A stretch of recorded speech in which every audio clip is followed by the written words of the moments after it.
Or should I be asking, how many of you have not read his book? I'm sure you would have seen a lot of reels and a lot of videos of Dr. Chopra and his thought-provoking. Occupy the front rows, and we have got many other eminent panelists who are already here, and we will be starting this session in the next couple of minutes. Thank you.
Mic, check, thank you. Is this mic working? Is this, check, is this, hello? Can I have the MC mic on, please? Check, oh, awesome, thank you. Rather than having this awkward silence where we are going through, good to see you, our mobile phone, and we get distracted with WhatsApp and other feeds, I thought, how about we have an interaction? I'm sure most of you have spent the last 1.5 days here. You have heard, listened, observed a lot of eminent panelists, speakers, discussions, interviews. What are those takeaways that went like aha moment, those aha moment? Kindly share so that we can all recall and we can revise. Yes, ma'am. Your name is? I'm Vanita Shastri. Vanita Shastri. And I liked very much what Vidya Balan said yesterday about the being, the deaf frog. And so not listening to criticism or not listening to, all the negativity out there, just be like the dead frog who actually won the race anyway. And then this morning from Thyrocare, I thought his amazing lessons, yes, on especially hiring from the village. I thought that was amazing because people are saying that in India the education system is not making people work ready or employable. But then he said, hire them and train them. So I thought that was a very interesting counterintuitive lesson. Awesome, awesome. Thank you for sharing that, Vanita ma'am. By any chance, are you also a Tam Bam? No, because you said Vidya Balan, I got curious. And I'm sure Mosran curd rice is not your favorite food. Yes, sir. This is Dr. Rakesh. A very powerful lesson which I learned is selfless being self. Self like being self. And it integrates everything that we have learned from all. And we should be being self first. Thank you. Thank you for sharing that. In fact, it reminds me of what Balu sir shared, the difference between leader and leadership and shifting that thing from role-based to I mean, rule-based to role-based. Your name is? Good afternoon. I'm Jasmine Batra from TiE, Melbourne. This is all our contingent from Australia. Jasmine, so hello. Guess what? For 10 years I lived in Melbourne. Right. Wheelers Hill. Well, we can talk about some of the And coffee still my culture. PO box address is in Craigieburn. Oh, fabulous, fabulous. Yes, Jasmine. Lot of standouts, but one of the ones from Entrepreneurship was about, I think Ravi Sisodia, he talked about that conscious leadership. Raj Sisodia, okay, thank you, yeah. It was amazing. I mean, every word that he said was almost like, quote that you could put on. And then yesterday there was something about leadership, business, how we have taken military language and put it into business, like strategy, tactics, war. Target market. Target. Business is so much hard-based, and how do you bring that level of connection? So I'm glad that now we are all able to sense that shift in mindset and different perspective. Thank you for sharing your thoughts, Jasmine. I enjoyed Andre Agassi's talk, how he talked about being childlike, being empathetic, and focus on the person in front of you. I think those are really, few things that you don't realize you should be doing. And yeah, so it was quite interesting. And follow the ripples. He said follow the ripples, which is what makes all the difference. Yes, Right, yes, awesome. In fact, I had that star-struck moment when I saw Agassi, because when you see all these tennis players on television, Agassi is not as tall. I hope this will not be shown to Agassi. He's not as tall as others, right? So when I saw him, I was like, freak, you're 6. I thought he was like 5'5" or something. Anyone else would like to share your thoughts? Yes, ma'am. Maybe another 2 more, because we have Dr. Chopra for us. Hi, my name is Sonal, and I think the epic takeaway was that we're at an age where failure is not a word which is stigmatized, and you don't fail unless you think you have.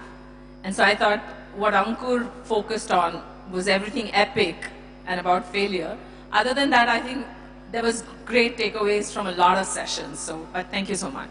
Thank you for sharing your thoughts. One of my mentors used to say, fail fast, fail often, most critical thing is fail cheap.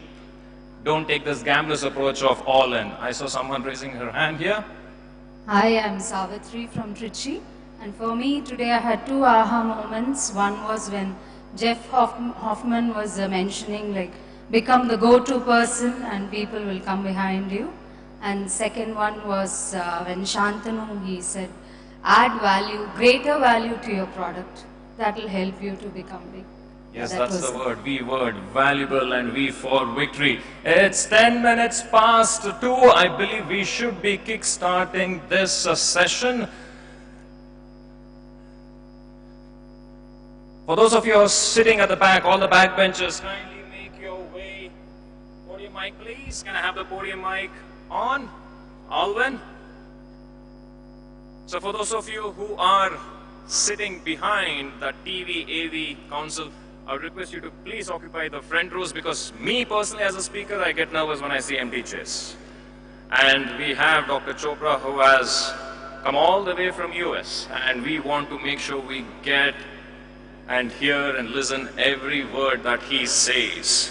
Give me 30 seconds or 60 seconds, let me quickly rush back and see what's happening in the background to ensure that we will have Nishchit Desai, who will be introducing Deepak in the next few minutes. For those of you who have just walked in, kindly make yourself to the front of this particular auditorium, occupy the front rows, see you all in the next 30 to 60 seconds.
check, check.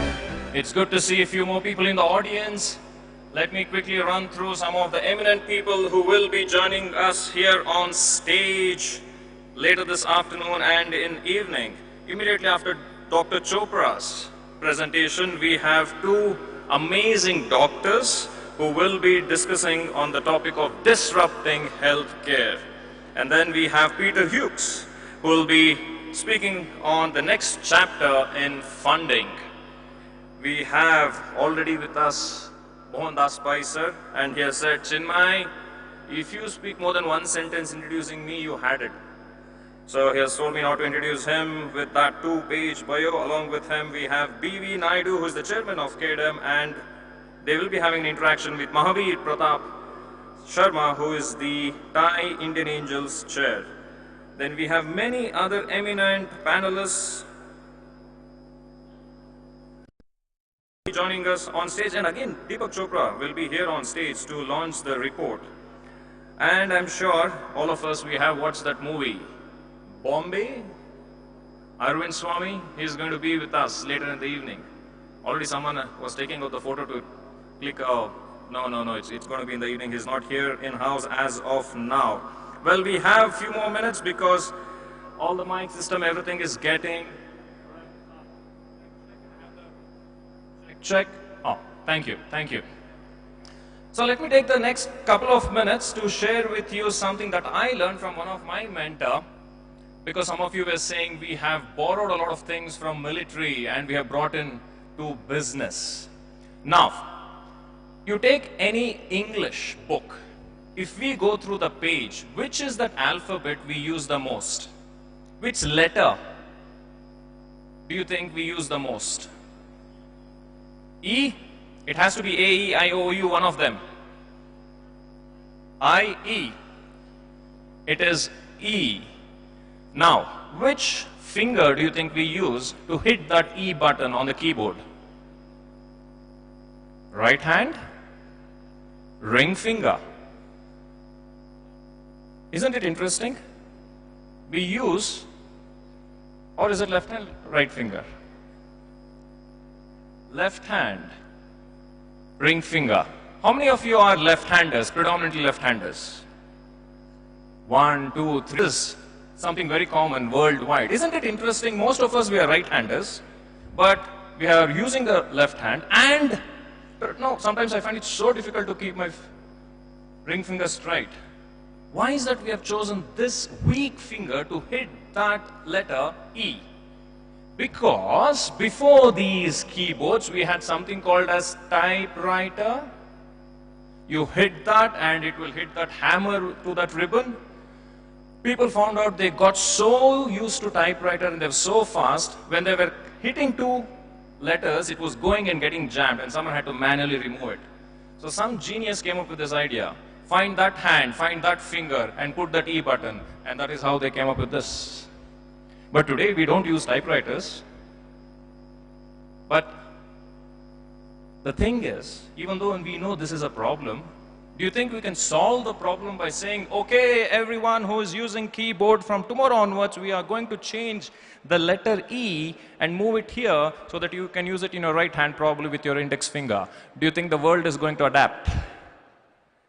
This is called as frozen error. That solution was probably something applicable at that particular point in time when we were using typewriters, but not anymore. It is called as frozen error. So whenever we point finger at government or any kind of agencies or regulation, or even within the culture of any organization saying that, why can't they change this? I think we need to ask ourselves, is this a frozen error? Something to think about. Give me another 30 seconds and let me see what's happening in the back end.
Alvin, please have this MC mic always on, so I'll control it here. Thank you so much.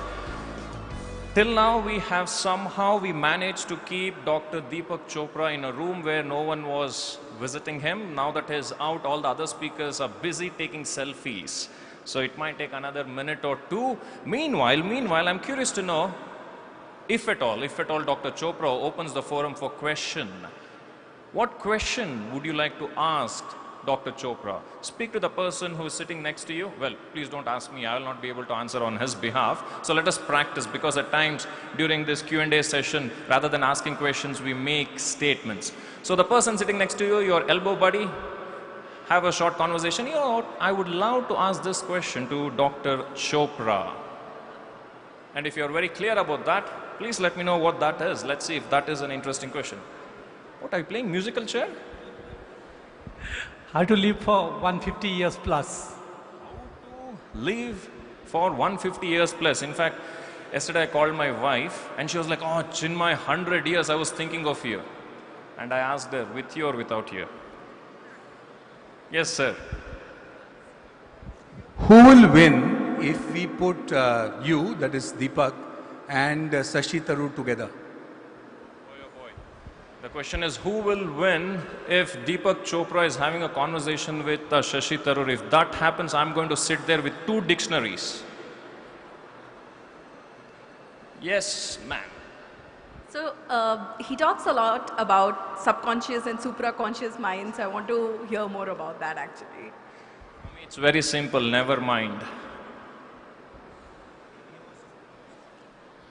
I think I would like to ask Deepak Chopra, why is authenticity the highest form of frequency? And even if you're inauthentic, do you have to be authentic about it? And is it still going to be the highest form of frequency? Looks like you have read a lot of his books. That's like a PhD student asking the question. Oh, I'm big fan, is it? Okay, we'll come there. Asking about keyboards and fingers. It's an Indian language keyboard. Oh, can we have the camera zoom in here, please? Look at this gentleman. He's talking about some keyboards. Kannada akshara ideyala, sir? Ella Kannada. You can type any language using your mother tongue by switching your button. Oh, interesting. You can put all devices, medical devices to measure SpO2s and all. Beautiful. Awesome. Any villager can now type. And you grab the opportunity to pitch this in front of all of them for free. 5-10% commission, all right? Yes. Like how do we raise the social awareness, social consciousness, yeah, which is in very much in deterioration, as was especially with adults and teenagers. Yeah. Interesting. Wow. Such deep questions. I just want to ask that what is one universal thing that makes human beings, could sustain human beings, generations of it? Considering that we are so diverse, what is that one universal common? I hope that someone will somehow find some kind of a technology where we can take all the things that Deepak Chopra has published so far into one AI, and you just type in these questions and it will answer on his behalf. We are good to go. I'm so sorry. We have been told that Deepak Chopra is finally free to jump here on stage. I was so looking forward to introducing him, but he said, "Chinmay, you're too excited. You will not get the opportunity to introduce Dr. Chopra." It will. At Nishit Desai Associate, they have earned the reputation of being Asia's most innovative law firm, and they are the go-to specialists for companies around the world looking to conduct businesses in India, and for Indian companies considering businesses expansion abroad. Ladies and gentlemen, let us welcome the person who will be introducing Dr. Deepak Chopra, and that is Mr. Nishit Desai. Huge round of applause. Let's bring in a different energy altogether in this particular hall, because we have these amazing people who will be sharing their thoughts. Nishit, sir. Hi. Good afternoon. Everybody's awake? I think we need Deepak Chopra to awaken you. How many of you know Deepak? Big round of applause, I think. How many books has he written? Any? Somebody can be loud. 95? One is in work still, so it must be 96. How many languages his books have been translated?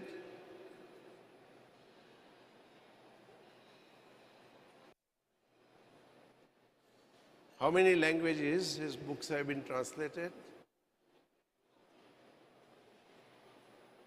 Almost.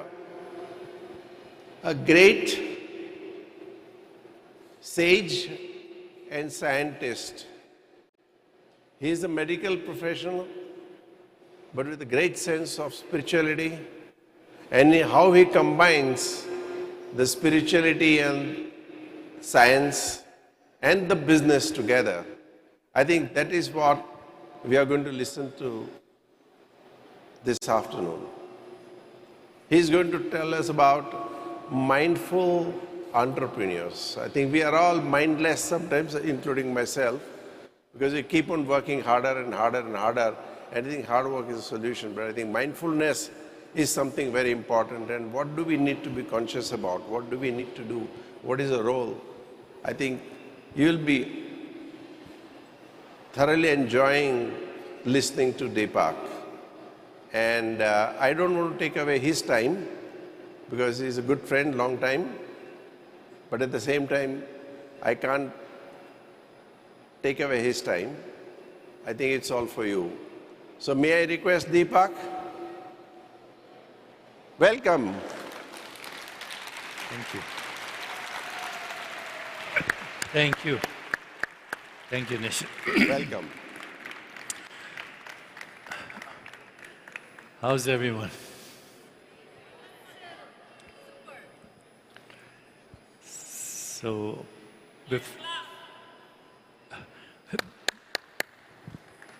before I start, let me just ask you a question. Are you looking forward to this? Yeah? A little more enthusiasm? Okay. Let me ask you the same question, but don't answer it, okay? Until I raise my hand. You get the instruction? I'm going to ask you the same question, but don't answer it till I raise my hand.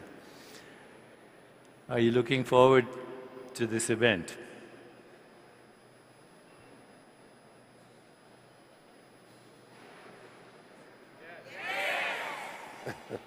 So, you can go and sit. You don't have to stand, yeah? Okay. But I'm here next door. Stand by. No. Take a seat. Okay. Yeah, otherwise, you'll distract me. I'm not that old. Don't worry about it. But okay. I would love to go and sit somewhere. Yeah, no, please go, because I don't want to be distracted. Fine. Thank you. So, my question was a thought, right? Are you looking forward to this event?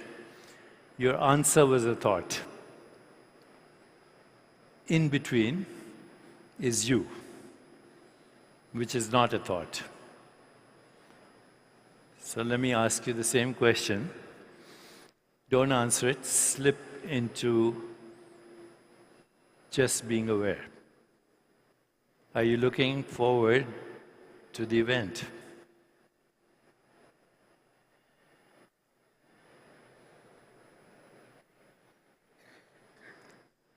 So this presence is your soul.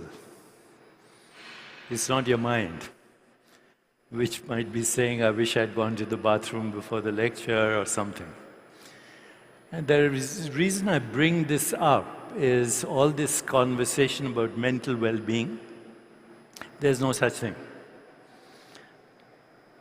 There is no such thing as mental well-being, by definition.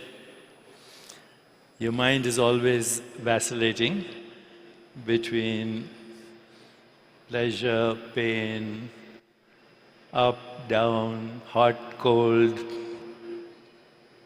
The mind, by definition, is turbulent. So when we talk about mental well-being, it's an oxymoron. Just like peace of mind is an oxymoron. There's no such thing as peace of mind.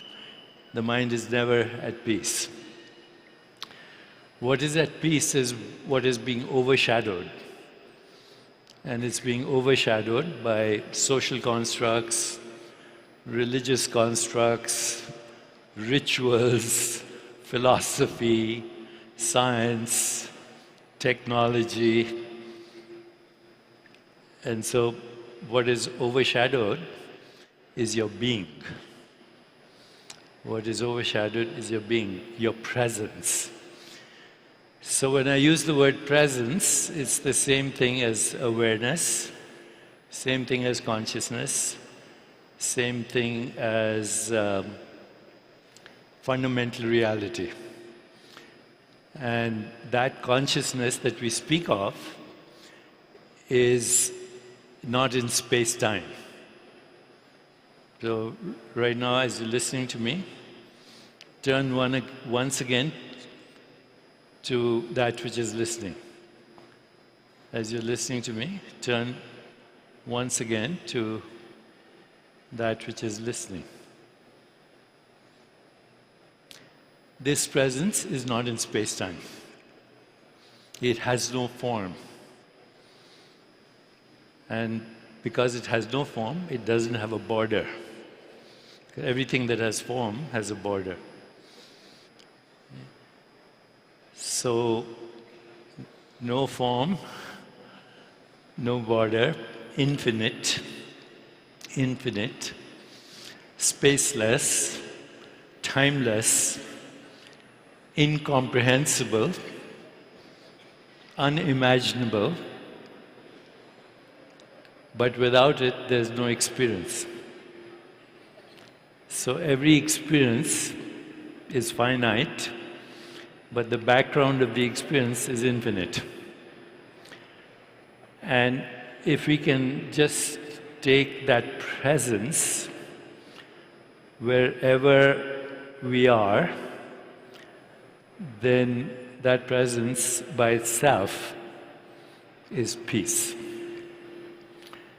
In the Yoga Sutras of Patanjali, Patanjali says very clearly, when he's talking about ahimsa, which is again very misunderstood, he says when you're perfectly established in peace consciousness, then all beings around you cease to feel hostility.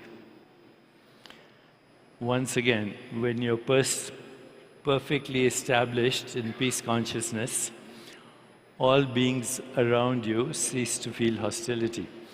Not by what you say, not by what you do, but just by your presence. Because presence is awareness, and it's infinite.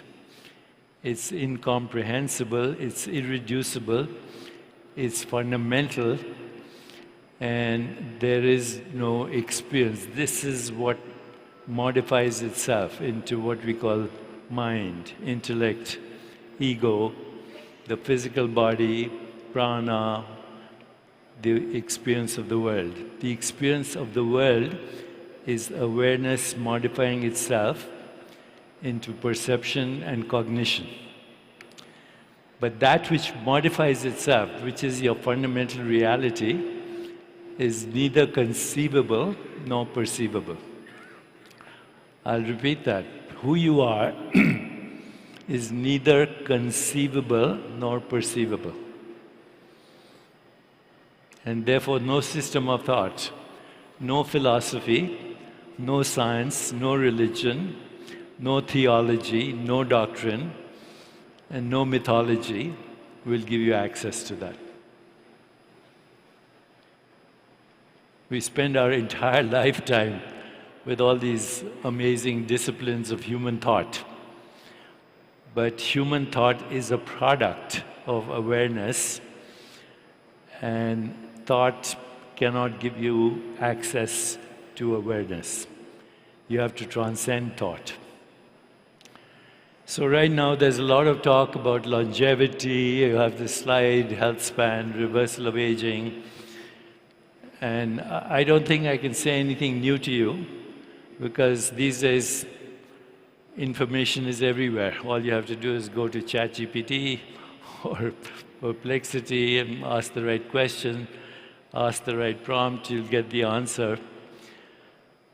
But one very fundamental element is missing in all the talk about longevity and health span. And that is a approach to longevity and health span which is based on fundamental reality, which is based on awareness, which is based on consciousness. There's a phrase in the Vedanta, time is the consumer and we are its food. Time is the consumer and we are its food. We are consumed by time. And I don't think I'm seeing any literature on how we metabolize time into the experience we call aging. But once again, as you're listening to me, turn your attention now, not to yourself, not to me, but to the space between you and me. Turn your attention to the space between you and me. And I hope you feel the same presence. Consciousness, presence. Because it's infinite, borderless, fundamental, it's everywhere. It's outside your body, it's inside your body, it's in mental space. So, although in our Western framework, scientific framework, this space that we're in, the space between you and me, which is also the space between my fingers, which is also the space between your breath, which is the space between objects, the space between thought. In Western traditions, this space is called, scientific traditions, is called quantum space. Quantum space.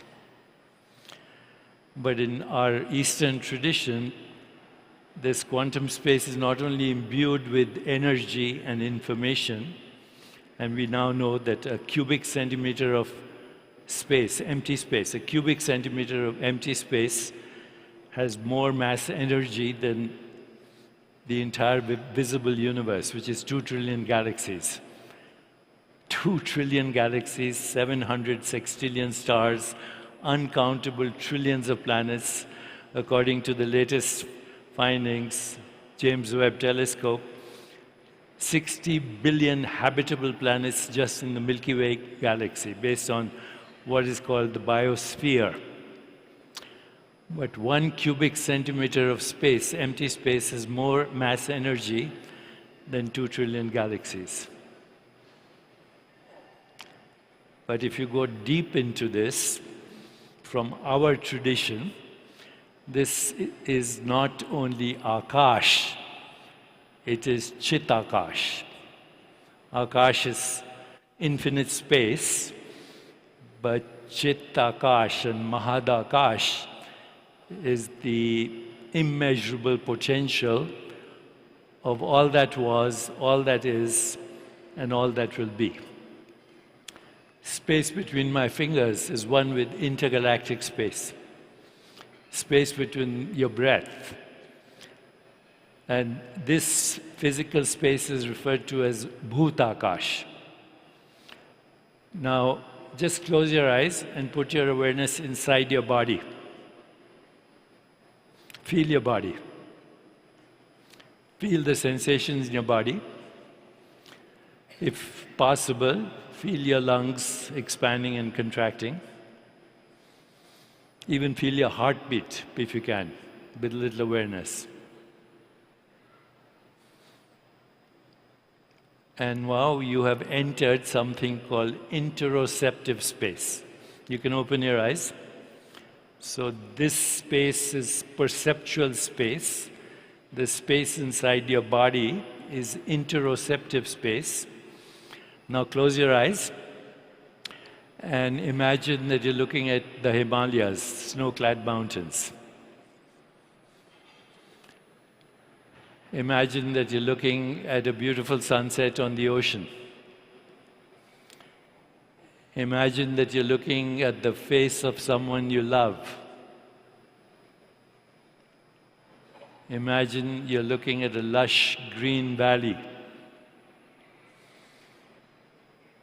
Imagine that you're listening to your favorite song.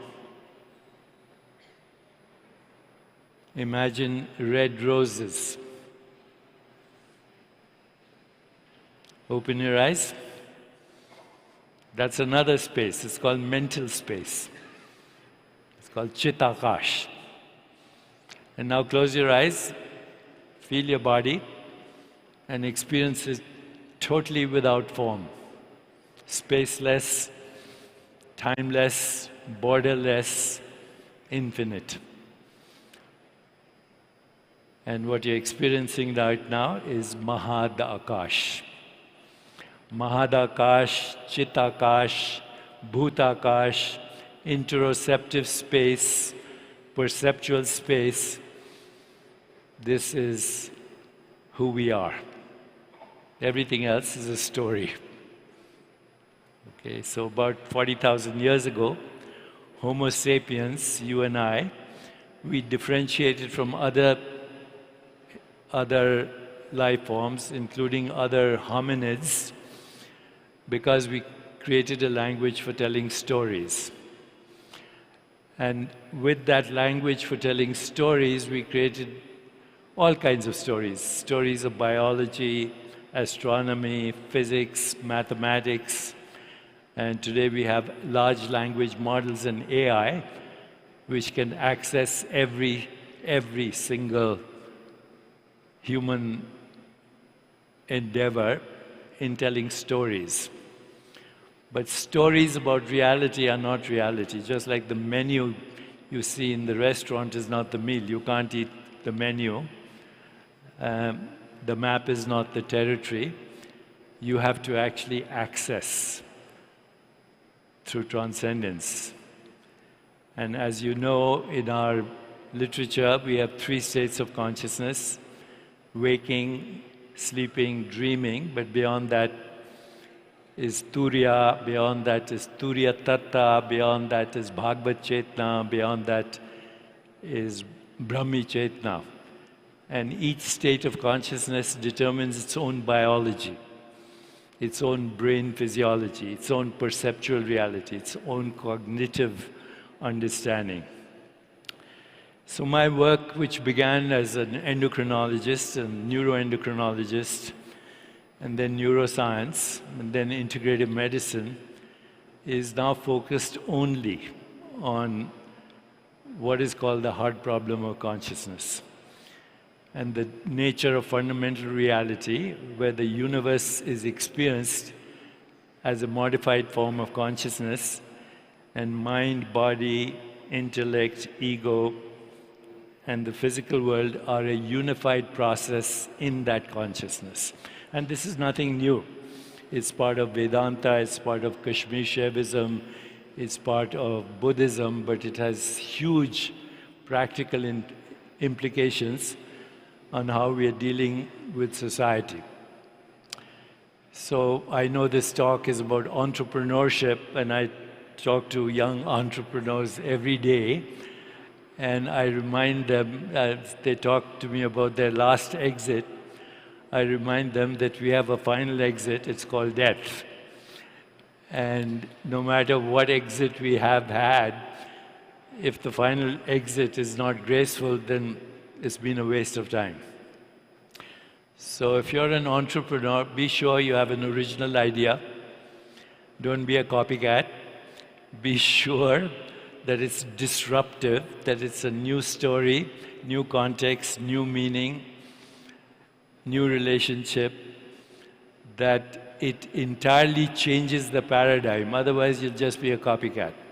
And you'll also be stressed because it's not worth it. Ideal entrepreneurship should be motivated by joy as the only measure of success, an original thought, an original idea. Also, you have to be an expert in it. And if you're not, get a team of experts and then ask yourself, is it fun? Am I having fun? Am I hanging out with people who are having fun? And am I alleviating the suffering of the world. Entrepreneurship these days should be based on the collective conversation that is happening in the world today, which is about health, well-being, joy, sustainability, social economic justice, sustainability, and everything that we aspire to as we move to the next stage of our evolution, which I think is going to be astonishing. 50,000 years ago, there was the cognitive revolution. 15,000 years ago, there was the agricultural revolution. 500 years ago, there was the scientific revolution. Industrial age, 300 years or so. Internet, 1990s. Mobile phone, 2007. AI, 2012. So what we're looking at right now is a leapfrogging through technology in both our cultural, social, but even our biological evolution. Because if you look at the major advances in science in the last even 10 years, just to mention a few, gene editing, CRISPR, messenger RNA, the microbiome, epigenetics, neuroplasticity, the consciousness revolution. Put all these things together, and what you're going to see in 20 years is a world that is beyond your imagination. Between the years 1886 and 2000, between the years 1886 and 1903, which is less than 20 years, 1886, 1903, humanity saw the light bulb, the automobile, aviation, and the telephone. 20 years.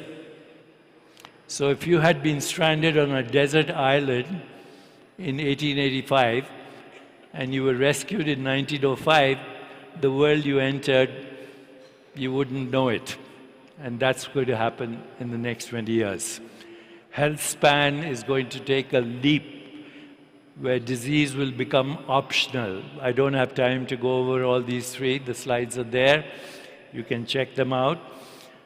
But in the next 20 years, we will leapfrog in our biological, social, and cultural evolution in the same way as we leapfrogged when we walked out of Africa 50,000 years ago on 2 feet and left all other biological organisms behind. So, my friends, this is our next evolution, from human to meta-human. And can you forward the next slide, please? Can we have the next slide? This clicker is not working. Okay, so this is my new book, Digital Dharma. And what we're going to be talking about is the future of AI and technologies going beyond AI. Ambient computing, metaverse, combining digital technologies with VR, AR, XR, metaceuticals, replacing pharmaceuticals and digiceuticals, blockchain, distributed organizations, autonomous agents, intelligent agents, a world that was never dreamed of before, not by the authors of the Mahabharata, not by the authors of the Ramayana, not by the authors of the Iliad or Odyssey. We are entering a new universe.